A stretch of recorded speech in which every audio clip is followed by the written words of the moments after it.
महाराष्ट्र राज्य हे एका अतिशय अडचणीच्या वळणावर खरं तर उभं आहे। काही जिल्ह्यांमध्ये दुष्काळाची परिस्थिती आहे आणि कालपासून तुम्ही सगळेच तुमच्या चॅनल्सवरही आपण सगळे बघतोय की प्रचंड नुकसान अवकाळी पावसामुळे झालेलं आहे। त्याच्यामुळे एकीकडे दुष्काळ, एकीकडे अवकाळी पाऊस, अशा प्रचंड अडचणीत आलेलं राज्य आणि शेतकरी याच्या बाबतीत आपण सगळ्यांनीच अतिशय संवेदनशीलपणाने या कामाला लागलं पाहिजे। माझी आजच वर्तमानपत्रात मी वाचलं की 2600 कोटी रुपयाची मागणी ही केंद्र सरकारकडे महाराष्ट्र सरकारने केलेली आहे। माझी महाराष्ट्र सरकारला विनम्र विनंती आहे की तातडीने दिल्लीवरनं टीम बोलण्याची मागणी करा, महाराष्ट्रामध्ये ह्या सगळ्या गोष्टीची पाहणी करा। एक 3 दिवसाच्या आत हा सगळे जे काय कागदपत्र, तलाठी, कलेक्टर ही सगळी यंत्रणा पूर्ण ताकदीने या कामाला लावा। केंद्र सरकारची जी कमिटी येईल तीही तिथे सगळं काम बघेल आणि लवकरात लवकर जास्तीत जास्त निधी केंद्र सरकारने महाराष्ट्राला द्यावा आणि ह्या संपूर्ण भागामध्ये जेवढं शेतकऱ्यांचं प्रचंड नुकसान झालं आहे तिथे सरसकट कर्जमाफी ही आमची मागणी आहे। कारण तुम्ही बघताय दुधाचा भाव ग्रामीण भागात गेला तर 7 रुपये कमी लिटर झाला आहे। अवकाळी पावसामुळे प्रचंड शेतकऱ्यांचं नुकसान झालेलं आहे। त्यामुळे अडचणीत आलेल्या शेतकऱ्याला सरसकट कर्जमाफी ही आमची मागणी आहे। पार्लमेंट सुरू होणार आहे। मी स्वतः पार्लमेंटमध्ये हा विषय पूर्ण ताकदीने राष्ट्रवादी काँग्रेस पक्ष लोकसभेत आणि राज्यसभेत मांडेल आणि आमचे सगळे सहकारी पदाधिकारी सगळं राजकारण बाजूला ठेवून आज शेतकऱ्याला आणि महाराष्ट्रातल्या या काळ्या मातीशी इमान राखणाऱ्या कष्ट करणाऱ्या शेतकऱ्यांच्या मागे पूर्ण ताकदीने उभा राहील। एकीकडे छगन भुजबळ म्हणतात की जी शिंदे समिती नेमण्यात आली होती ही समिती आता रद्द करण्यात यावी, मराठा समाजाला सरसकट आहे ते ओबीसीचं प्रमाणपत्र देऊ नका अशी देखील भूमिका मांडली आहे। एकतर भुजबळ साहेब वयाने कर्तृत्वाने सगळ्यांनीच माझ्यापेक्षा मोठे आहेत। अनेक वर्ष आम्ही एकत्र काम केलेलं आहे, एकामेकाच्या सुखदुःखात राहिलेलो। त्याच्यामुळे अतिशय विनम्रपणे माझी माध्यमांनाही विनंती आहे की माझं जे स्टेटमेंट असेल ते भुजबळ साहेबांचं वय, कर्तृत्व ह्या सगळ्याचा सन्मान ठेवूनच मी करणार आहे, त्याच कॉन्टेक्स्टमध्ये घ्यावं। गैरसमज कुणाचेच नसावे आणि प्रेक्षकांचे तर नसावेच। पण मला अतिशय प्रांजळपणे विनम्रपणे भुजबळ साहेबांना एवढीच विनंती करायची की ज्या काही तुमच्या मागण्या आहेत, आपण आदरणीय आहात, वंदनीय आहात, आपण कॅबिनेटमध्ये या राज्याच्या आहात, त्याच्यामुळे ज्या मागण्या ते व्यासपीठावरनं करतात त्या जर त्यांनी कॅबिनेटमध्ये त्या बंद दरवाज्यात खोली जर केल्या, कारण का तो अधिकार आहे त्यांना। 105 BJPचे असे आमदार आहेत ज्यांना मंत्री व्हायची इच्छा आहे, ते बिचारे काही बोलत नाही आहेत। त्यामुळे भारतीय जनता पक्षाचे 105 मधले मला वाटतं 8च मंत्री झालेत ना, म्हणजे जवळपास 90-95 लोक असे ज्यांना अधिकार खरं आहे त्या कॅबिनेटमध्ये बसायचा, तरी ते भारतीय जनता पक्षाचे बिचारे 90-95 असे आमदार बसत नाही आहेत। त्यांनी खूप मोठा त्याग केलेला आहे। त्याच्यामुळे एक आजच्या महाराष्ट्राच्या या दुर्दैवी गलिच्छ राजकारणामध्ये हा सगळी जे गोंधळ चाललेला आहे राज्यामध्ये, त्याच्यात माननीय आदरणीय भुजबळ साहेबांना एक खूप महत्त्वाचं पद हे कॅबिनेट मंत्री महाराष्ट्राचं मिळालेलं आहे। त्याच्यामुळे ते मंत्री कॅबिनेटमध्ये जर ते हे बोलले तर महाराष्ट्रामध्ये जी अस्वस्थता आज आहे किंवा गैरसमज किंवा जे वातावरण महाराष्ट्रात दूषित होतं आहे, ज्याला पूर्णपणे जबाबदार हे ट्रिपल इंजिनचं खोके सरकार आहे। या खोके सरकारनी जो गोंधळ आज महाराष्ट्रात घातलेला आहे, 200 आमदार येतो त्यांच्याकडे, 200 आमदार असताना तुमच्या कॅबिनेट मंत्र्याला जर बाहेरचं व्यासपीठ लागत असेल तर ह्याचा अर्थ काय की कॅबिनेटमध्ये संजय राऊतजी जे म्हणतात की गँगवॉर चालली आहे।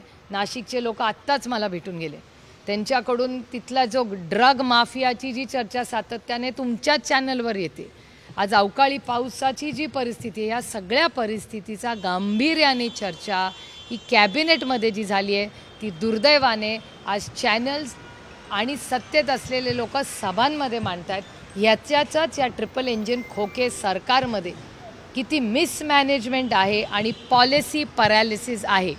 तुम्ही मला विचार करून सांगा, तुम्ही एडिटोरियलमध्ये काम करताना तुम्ही चॅनलवर बाहेर येऊन बोलाल का की आमच्या एडिटोरियलमध्ये ही बातमी लावली पाहिजे? ती तुम्ही तुमच्या एडिटोरियलमध्येच बोलाल ना.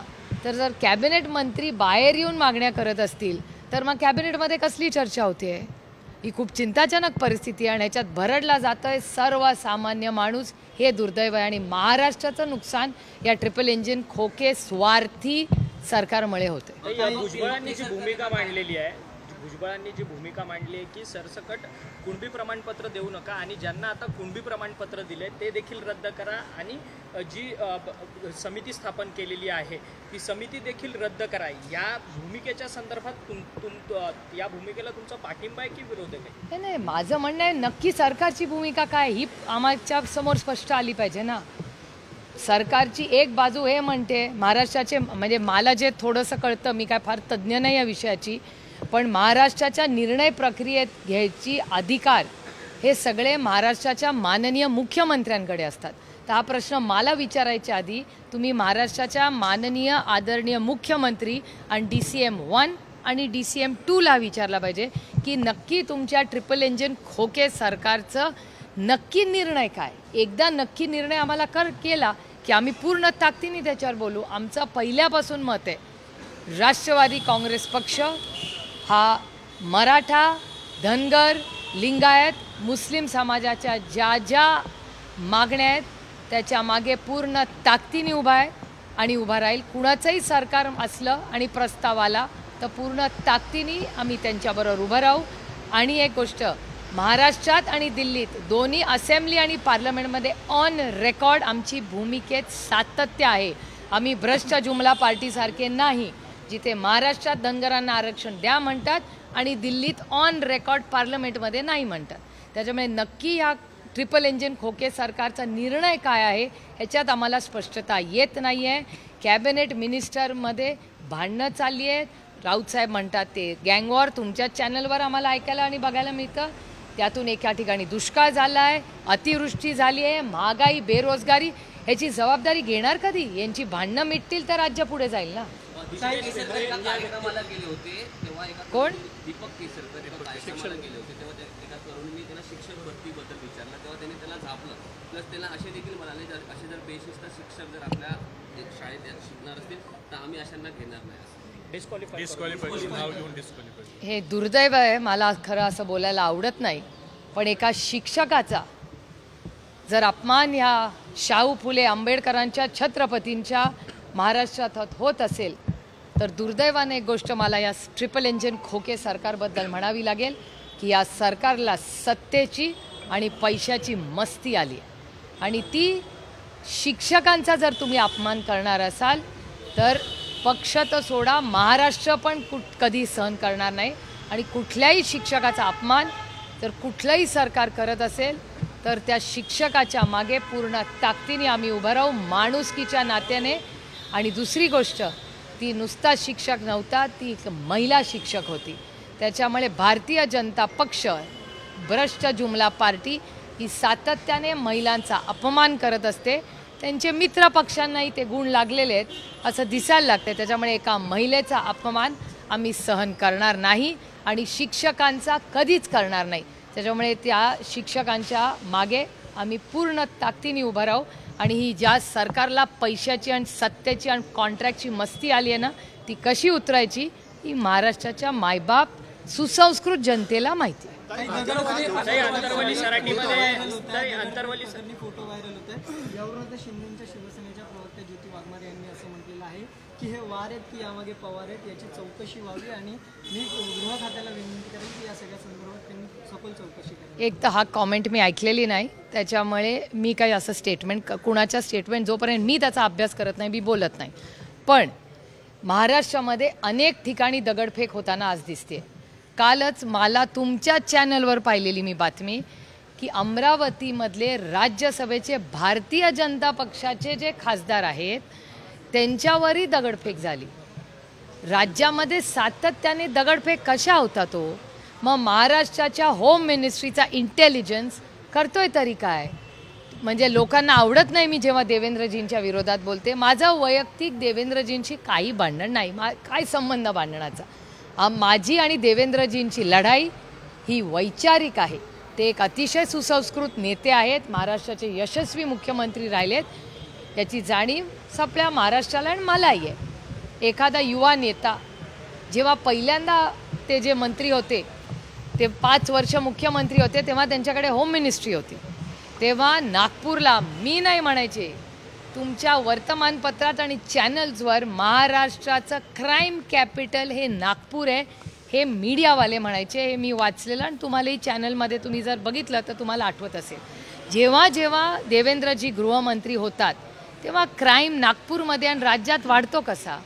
ज्या नंबर्स मुलींमध्ये मुलींच्या विरोधात होणारा क्राईम ह्याच्यात वाढ मी नाही झालं म्हणते, केंद्र सरकारचा होम मिनिस्ट्रीचा डेटा म्हणतो.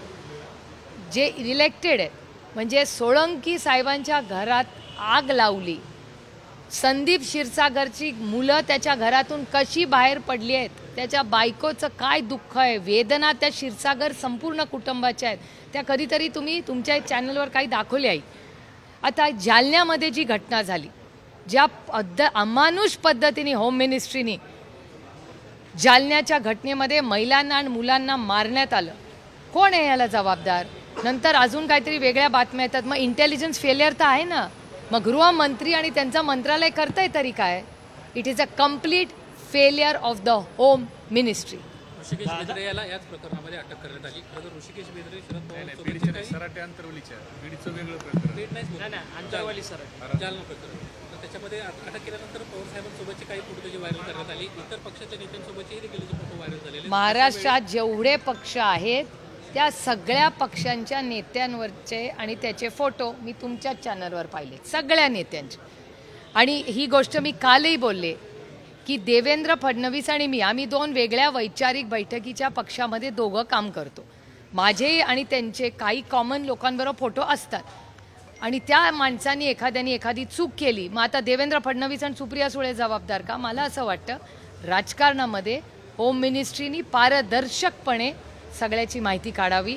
उगाच एखाद्या कुठलाही फोटो, आणि मी स्वतः माझंही मी कधीही कुणावर खोटे आरोप कधी करत नाही. Data speaks for itself. जोपर्यंत हातात डेटा नाही मी कधीही कुणावरही आरोप केलेले नाही, ते माझं राजकारणच नाही. त्याच्यामुळे ह्या फोटो या सगळ्याच पक्षाच्या लोकांचे फोटो आहे, त्यांनी पवार साहेबांचे टाकले, यांनी देवेंद्र फडणवीसांचे आणि त्या व्यक्तीचे टाकले, शिंदे माननीय महाराष्ट्राचे मुख्यमंत्र्यांबरोबर टाकले. त्यामुळे तुमच्याच सगळ्या चॅनलवर त्या व्यक्तीची सगळ्याच पक्षाच्या लोकांबरोबर फोटो आहेत. एक मिनिट ताई, बीड गेवराईचे जे अमरसिंह पंडित आहेत अजित पवार गटाचे, त्यांनी ऋषिकेश बेदरे हा आमचाच गटाचा कार्यकर्ता आहे म्हणून असा दावा केलेला आहे आणि त्याच्या समर्थनार्थ आज बीड गेवराईमध्ये मोर्चा देखील आयोजन त्यांनी केलेलं आहे. खरं तर त्याला खोट्या गुन्ह्यात अडकवलं असं अमरसिंह पंडितांचं म्हणणं आहे. परंतु ऋषिकेश बेदरे हा तुमच्या पक्षाचा कार्यकर्ता आहे, शरद पवारांबरोबर त्यांचे फोटो आलेत असा आरोप सातत्याने भाजप करत आहे. आता अजित पवार गटाने हा दावा खोडून काढला. हे परफेक्ट तुम्ही मला पॉलिसी पॅरालिसिसचं आणखीन एक उदाहरण. या सरकारमध्ये कोऑर्डिनेशन नाही. जे मी गेले 2 महिने तुमच्या सगळ्या प्रेस कॉन्फरन्समधून बोलते, तुम्हीच माझा इंटरव्ह्यू दोघांनी किती वेळा घेतला आहे, ज्याच्यात मी म्हणले की नाही पॉलिसी पॅरालिसिस आणि मिसकम्युनिकेशन. आता भारतीय जनता पक्ष आणि शिंदे सरकार आणि अजित पवार गट यांचं सरकार आहे की नाही, यांचा कॉन्फ्लिक्ट कुणामध्ये, अजित पवार गट आणि शिंदे सेना. शिंदेंची जी सेना आहे आणि अजित पवारांचा जो गट आहे त्यांच्यातच मिसकॉर्डिनेशन आहे ना या ग्रस्ताबद्दल. तर याचं उत्तर मी कसं देणार. जे सरकारमध्ये आहेत त्यांच्यातच सावळा गोंधळ चालला आहे. त्याच्यामुळे आता आम्ही बिचारे काय करणार. आम्ही आपलं लांबून हे सगळं गडबड बघतोय. आणि दुर्दैव एका गोष्टीचं आहे की कॉन्फ्लिक्ट आणि मिसमॅनेजमेंट आणि पॉलिसी पॅरालिसिस या ट्रिपल इंजिन सरकारमध्येच आहे. 200 आमदार आहेत त्यांच्याकडे. त्यांनी दुष्काळ आणि आजची जी गारपीट झालेली आहे, जे नुकसान शेतकऱ्यांचं झालेलं आहे ह्याच्याकडे लक्ष दिलं पाहिजे. त्याच्याऐवजी या सरकारमधलेच 2 गट एकामेकाशी भांडतायत. ताई ह्याला जोडून असा प्रश्न, संजय राऊत असं म्हणतायत की जालन्याच्या गेस्ट हाऊस मध्ये हा सगळा कुणाच्या प्रश्नाला उत्तर द्यायचं इथे का इथे. ह्याला जोडूनच प्रश्न आहे की संजय राऊत असं म्हणतायत की अंतसराटीमध्ये जो जालन्याचा प्रकार घडला तो गेस्ट हाऊस मधून बसून हा सगळा प्रकार आहे, तो कट रचण्यात आला होता राष्ट्रवादीकडून. राष्ट्रवादीकडून म्हणजे राष्ट्रवादीच्या कडून हा सगळा कट रचण्यात आला होता. संजय राऊत आमच्याबद्दल बोलले असं शक्यच नाही, राष्ट्रवादी इम्पॉसिबल. आता संजय राऊत असं कधीच म्हणणार नाही. महायुतीचा सीट शेअरिंगचा फॉर्म्युला ठरलेला आहे. भाजपने स्वतःसाठी 26 जागा ठेवल्या आहेत, तर मित्र पक्षांसाठी केवळ 11 जागा त्यांनी ठेवल्या. तुमचं चॅनल कुठलं आहे? साम टीव्हीनी काल बातमी संध्याकाळी दाखवली की हा फॉर्म्युला असा नाही आहे, असं तुमच्याचकडून बातमी आली. मुलाखत जर सकाळी आली त्याच्यानंतर भारतीय जनता पक्ष भ्रष्ट जुमला पार्टीकडूनच क्लॅरिफिकेशन संध्याकाळी आलं की असा कुठलाही फॉर्म्युला आलेला नाही. त्याच्यामुळे आय डोंट हॅव. आणि दुसरा एक माझा स्वभाव मी सांगते, दुसरे काही घर में मैं झाकती नाही. त्याच्यामुळे त्यांच्या आघाडीमध्ये 26 आहेत, 28 आहेत, 36 आहेत, मेरे को क्या लेना देना उससे. महाविकास आघाडीची लोकसभेची काही चर्चा होणार आहे का महाविकास आघाडीमध्ये येत्या काही? तुम चिंता मत करो, आम खाओ. आमची लिस्ट जेव्हा येईल तेव्हा तुम्हाला सांगीन. राऊत साहेब सविस्तर आणि नाना पटोले दोघंही काल सविस्तर तुमच्या चॅनलवर TV9 ना काल ते बोललेले आहेत. मी सगळे कुठून अवदसा सुचली आणि राजकारणात आलो. अजितदादा असं म्हणतायत की कुठून अवदसा सुचली आणि राजकारणात आलो. आता दादाच स्वतः बोललाय, वयानी नात्यानी तो माझ्यापेक्षा मोठा आहे आणि साधारणपणे माझ्यावर जे संस्कार झालेत, जे आपल्यापेक्षा वयाने मोठे असतात, त्यांनी एखादं विधान केलं तर त्याच्यावर प्रत्येक विधानावर आपण बोललंच पाहिजे असा आग्रह माझ्या संस्कृतीत बसत नाही. बताइए. एक मिनट मराठी का होने तो दो. झालं मराठी एक मिनिट.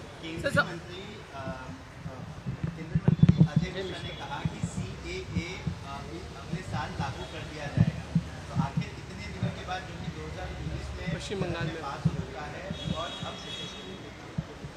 भैया मैं आपको पूछना चाहती थी, अजय मिश्रा टेनी जी है ना? हाँ, अजय मिश्रा. ये अगर मेरी याददाश्त ठीक रही तो जब किसानों का आंदोलन हुआ था, इन्हीं के घर में कोई ऐसा था जिन्होंने गाड़ी ज़ोर से चलाई थी और बहुत लोगों को, शायद गाड़ी लोगों के ऊपर से चलाई थी, किसानों के ऊपर से चलाई थी. वही है क्या ये? वही मंत्री है क्या ये?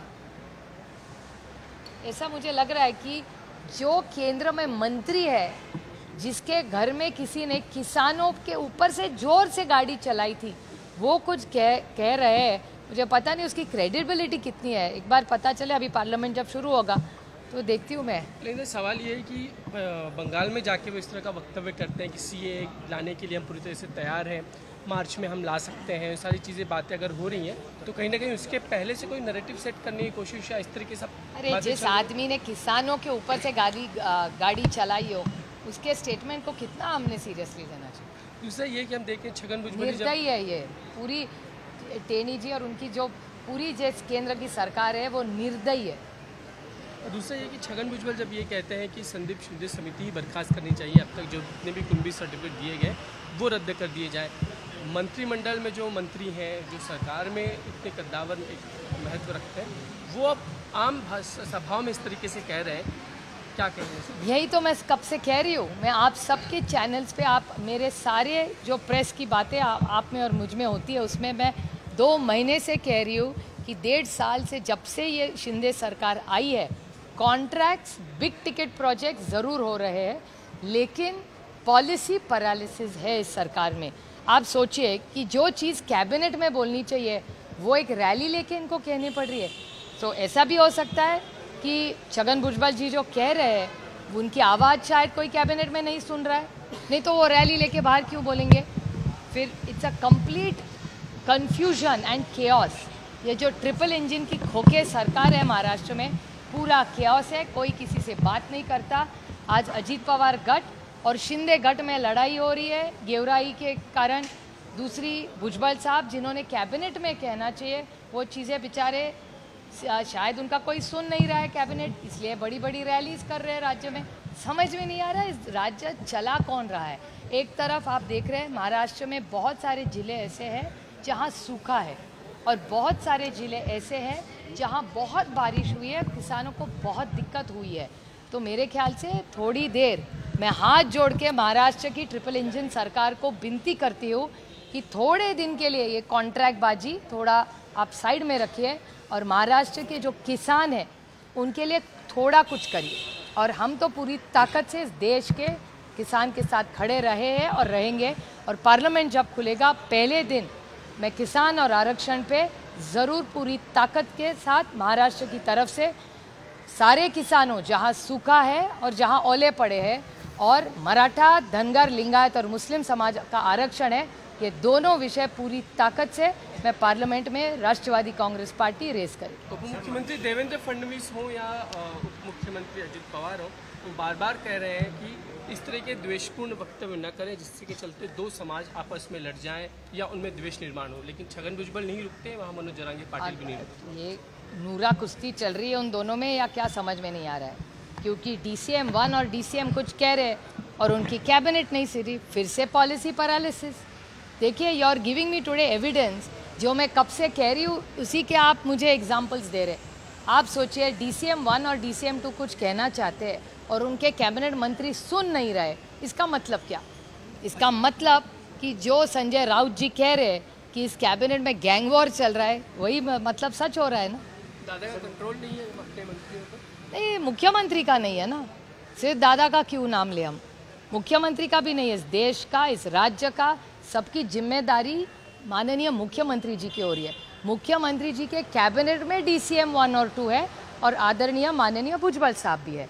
अगर जो कैबिनेट में कहनी चाहिए वो चीज़ें अगर रोक रैली में कहना पड़े, इसका ये भी मतलब हो सकता है कि भुजबल साहब का कोई कैबिनेट में सुन नहीं रहा है।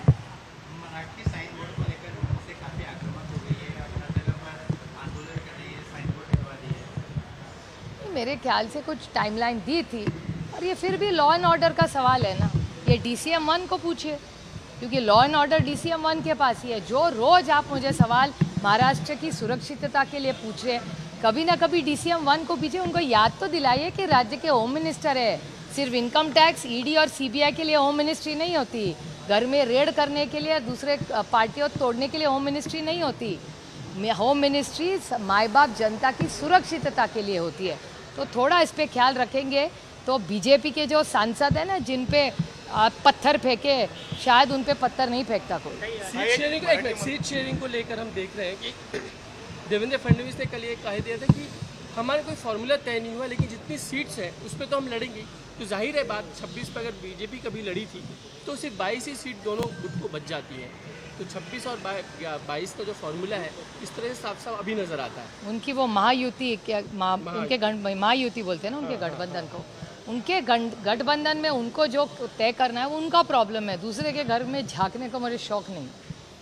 ताई, संजय शिरसाट असं म्हणतात की जालनामध्ये जो काही अंतसराटीमध्ये हल्ला झाला होता, हा संजय राऊत आणि राष्ट्रवादी यांनी बसून गेस्ट हाऊसमध्ये हा सगळा प्लॅन केला होता।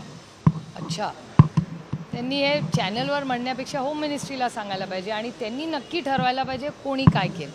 त्यामुळे मला असं वाटतं की हे दुर्दैव आहे की महाराष्ट्राच्या कॅबिनेटबद्दल माननीय संजय राऊत साहेब जे म्हणले हे बरोबर आहे।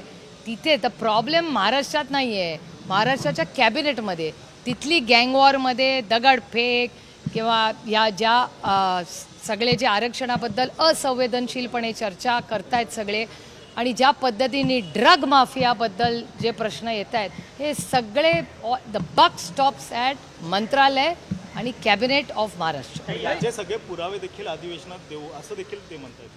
पुरावे अधिवेशनात कशाला, होम मिनिस्ट्रीला द्यायचे असतात ना। सगळा जो कट कसा रचला आहे सगळं मी अधिवेशनामध्ये याचे पुरावे देतो। ठीक आहे ना, त्याचं ते TV वर कशाला सांगायला पाहिजे। आम्ही जे अधिवेशनात बोलत होतो भाषणं, आम्ही काही ती चॅनलवर करत नाही, आम्ही निवडून गेलोय पार्लमेंटमध्ये भाषण करायला। त्या इलेक्शन कमिशनच्या सुनावणीवेळी खरं तर अजित पवार गटातले मंत्री आणि अनेक नेते मंडळी उपस्थित होते गेल्या इलेक्शन कमिशनच्या सुनावणीवेळी। खरं तर इलेक्शन कमिशनच्या सुनावणीवेळी नेते मंडळी जे आहेत ते फक्त वेळ काढायला, टाईमपास करण्यापुरतं येतात, मोबाईल्समध्ये असतात अजित पवार गटातले नेते। त्यांच्यापैकी एक मंत्री तर झोपलेले देखील होते अशी माहिती मिळते। काय नक्की? तो त्या गटाचा वैयक्तिक प्रश्न आहे। आता कोण झोपलं होतं का मोबाईलवर खेळत होतं मला खरंच माहिती नाही, कारण का महाराष्ट्रामध्ये दुष्काळ, महाराष्ट्रामध्ये झालेला अवकाळी पाऊस आणि बेरोजगारी आणि महागाईचे इतके गंभीर आव्हानं राज्याच्या समोर आहेत। मला खरंच विचाराल तर आपण सगळ्यांनी मिळून या अडचणीच्या काळात या बळीराजांनी ज्या काळ्या मातीशी इमान राखलेला या शेतकऱ्याबरोबर आता उभं राहायला पाहिजे असं माझं प्रांजळ मत आहे. काही एक प्रश्न, भाजपच्या केंद्रीय नेतृत्वाकडून मंत्रिमंडळ विस्ताराला परवानगी नाकारलेली आहे आणि जे काही होईल ते आता अपात्रतेच्या निकालानंतरच होईल अशी माहिती मिळते. शक्यता नाकारता येत नाही, कारण का महाराष्ट्र आता दिल्लीवरनंच चालतोय. दुर्दैवी आहे की ज्या वास्तूमध्ये आपण उभे आहोत आज सगळे, यशवंतराव चव्हाण सेंटर, चव्हाण साहेबांबद्दल नेहमी अभिमानाने आम्ही भाषण करताना म्हणतो की जेव्हा जेव्हा हिमालयाला मदत लागली तेव्हा महाराष्ट्राचा हा सह्याद्री हा दिल्लीला जाऊन हिमालयाच्या खांद्याला खांदा लावून राज्याच्या देशाची सेवा केली.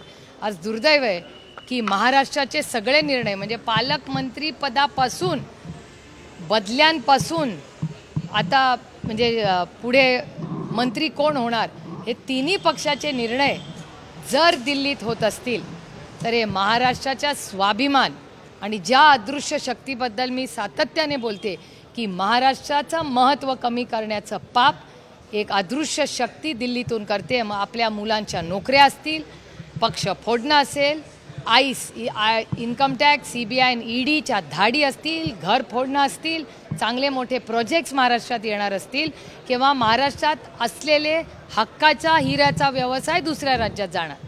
त्यामुळे आपल्या नोकऱ्या, आपल्या सगळ्या स्वाभिमानाचा पूर्ण कंबरड मोडण्याचा पाप जर कोण करत असेल तर ही दिल्लीची अदृश्य शक्ती आहे आणि तेच आपल्या विरोधी नाही, त्यांच्या पक्षातल्या नेत्यांचंही तसंच करतात.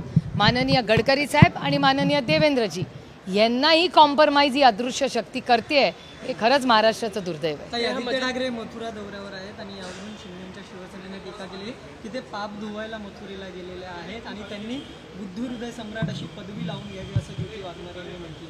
मी हे कॉमेंट ऐकलेली नाही आणि मी दुसऱ्याला वैयक्तिक माझ्यावर कैलासवासी यशवंतराव चव्हाणांचे संस्कार आहेत. आम्ही वैयक्तिक आजपर्यंत कधीही कोणावर टीका केली नाही आणि कधी करणारी नाही. अजित पवार जब ये कहते हैं कि जब उन्होंने कभी कहा था कि उन्हें जो मंत्रिमंडल में जो विस्तार है उसमें समान उनको भी हिस्सेदारी चाहिए जितने एकनाथ शिंदे उन्हें मिलनी चाहिए, लेकिन अभी देख रहे हैं कि जिस तरह की सीट शेयरिंग की बातें हो रही हैं उसके बाद दादा का ये बयान आना कि न जाने उनको क्या सूझा था, क्या पॉलिटिक्स सूझे कि उनको पॉलिटिक्स में चले आए. इस बयान को किस तरह देखते दादा फ्रस्ट्रेट है वहाँ जाके? मैं किसी बयान पे पर्सनल ऐसी किसी टिप्पणी नहीं करना चाहती. अजीत दादा राज्य के वरिष्ठ नेता है, बड़े नेता रहे और मेरे लिए मेरे बड़े भाई भी है और मुझ पे जो संस्कार हुए हैं इसमें बड़े भाई का हमेशा मान सम्मान करना चाहिए. और अगर कुछ पॉलिसी में ज़रूर हमारी कुछ अगर कुछ वक्तव्य हम एक दूसरे के खिलाफ करें वो पॉलिसी लेवल पे राजनीति के होंगे. उन्होंने एक पर्सनल उनका जो कुछ कहा है उसका क्लैरिफिकेशन आपको उनको ही पूछना पड़ेगा. हमने देखा है कि अजीत दादा हमेशा किसी न किसी चीज़ को लेकर डिस्टर्ब हो जाते हैं, कई दिन में लोगों से मिलते नहीं है या फिर वो इस्तीफा भी दे देते हैं. व्यथित हो जाना दादा का ये रहा है स्वभाव. क्या लगता है यहाँ आके व्यथित है, परेशान है? इस सबके सवाल नहीं, अभी मेरे तो बड़े भाई है लेकिन दिवाली के बाद मेरा कोई मिलना नहीं हुआ है. उनके जो आज नज़दीक घूमते हैं उनसे ही अगर आप पूछे तो आपको डायरेक्ट फैक्चुअल पता चलेगा. थँक्यू. देश विदेशातील प्रत्येक घडामोडींचे लाईव्ह अपडेट मिळवण्यासाठी आता साम टीव्हीच्या सर्व सोशल मीडिया प्लॅटफॉर्मला लाईक, फॉलो आणि सबस्क्राईब करा. तसंच सर्व नोटिफिकेशनसाठी बेल आयकॉन प्रेस करायला विसरू नका.